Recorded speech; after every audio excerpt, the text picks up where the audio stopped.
नमस्कार दोस्तों, स्वागत है आप सभी का मेरे भक्ति भावना यूट्यूब चैनल पर। आज मैं आपको बैसाख मास के द्वितीय अध्याय की कथा सुनाऊंगा। कथा को पूरा सुना। नारद जी कहने लगे, जैसे सतयुग जैसा युग, वेद समान शास्त्र, गंगा जी जैसा तीर्थ, जलदान जैसा दान, भर्या जैसा सुख, खेती जैसा धन, जीवन के समान लाभ, नेत्रों के समान ज्योति, भोजन के समान तृप्ति, सत्य के समान यश, आरोग्य के समान हर्ष कोई दूसरा नहीं होता।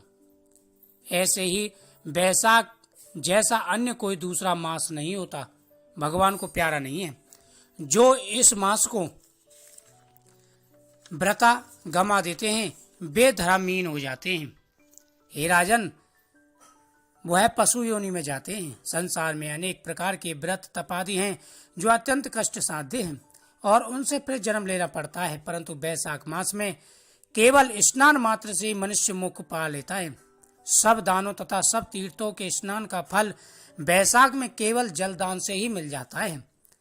जिसमें जलदान देने की भी शक्ति ना हो, वह दूसरों के दान दिलवाए उससे भी पुण्य मिल जाता है। जो पतकों के लिए प्याऊ लगवाता है वह अपने कई कुलों का उद्धार कर लेता है। यानी इंसान को प्याऊ अवश्य लगवाना चाहिए। प्याऊ लगवाने से पितर और ऋषि और देवता तीनों प्रसन्न होते हैं और पितृदोष का निवारण होता है। अगर काल सर्पयोग हो, पितृदोष हो, ये सारे दोष शांत हो जाते हैं। बैसाख मास में केवल स्नान का बड़ा महत्व है और जलदान का बड़ा महत्व है। जिसमें जलदान देने की भी शक्ति ना हो, वह दूसरों से भी दिलवा सकता है। पितर देवता ऋषि अत्यंत प्रसन्न हो प्राप्त होते हैं। जो जल की इच्छा हो तो जलदान, जो पवन की इच्छा हो तो पंखा दान बैसाख मास में देना चाहिए। जो प्यासे को जल पिलाता है वो राशि यज्ञ का फल प्राप्त करता है, और जो धूप और पसीने से व्याकुल ब्राह्मण की पंखे सेवा करता है वह सब पापों से रहित हो जाता है। और ब्राह्मण को पंखा दान करने वाला अनेक प्रकार के वातादि रोगों से दुखित हो मुक्त हो जाता है। जो पंखा दान न करता है न जलदान करता है उसको नरक प्राप्त होता है। जो थके हुए ब्राह्मण पर कपड़े से हवा करता है वह पापहीन होकर भगवान की साजुक भक्ति को पाता है।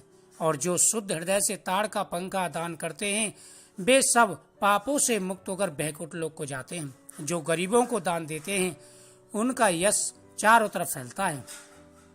जो इस मास में खड़ाऊं या जूता दान करते हैं वह यमपुरी का तिरस्कार करते हुए बैकुंठ को जाते हैं। जूता दान करने वाले को इस संसार में दुख नहीं होता और ना ही नरक यातना भुगतनी पड़ती है। ब्राह्मण याचना करने पर खड़ाऊं का दान करने वाला राजा होता है। जो मार्ग में आश्रय के लिए घर बनवाता है उसका फल ब्रह्मा भी वर्णन नहीं कर सकते। जो अदिति ब्राह्मण को भोजन करा के उसका फल का भी कोई विस्तार नहीं है। यानी जो जरूरतमंदों के लिए धर्मशाला बनवाता है और ब्राह्मण के लिए मांगने पर खड़ाऊं दान करता है उसका विस्तार, उसके पुण्य का फल कोई नहीं कह सकता। अन्न दान करने वाला अपने माता पिता को भी भूलकर दानी हो अपना सर्वज्ञ मानता है। माता पिता तो केवल जन्मदाता हैं, इसलिए विद्वान लोग अन्न दान को महान समझते हैं। यानी जो लोग अन्न ग्रहण करते हैं और जो अन्न दान करता है उससे गरीबों की जरूरतमंदों की तृप्ति होती है, वह उसी को अपना दाता माता पिता सब कुछ समझते हैं। तो इसलिए प्रत्येक मनुष्य को बैसाख के महीने में अन्नदान और जलदान जरूर करना चाहिए। हे राजन, अन्नदान और जल का दान करने से 7 पीढ़ियां बैकुंठ लोक को जाती हैं। जीवन में कभी कोई परेशानी नहीं आती और उनके ऊपर भगवान वासुदेव की सदा ही कृपा बनी रहती है।